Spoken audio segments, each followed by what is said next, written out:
Ayan guys, tumigil na yung ulan. So, everyday ako nag-workout kahit nasa tour, may sakit, inoperahan, basta kaya ko.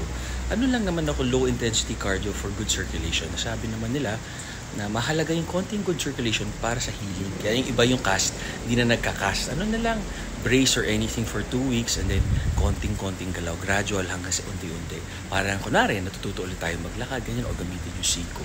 Ganyan yung mga bagong findings nila. The more na hindi mo siya ginalaw, the more mag-atrophy siya. Kumbaga, motion is lotion. The more you don't use it, the more you lose it.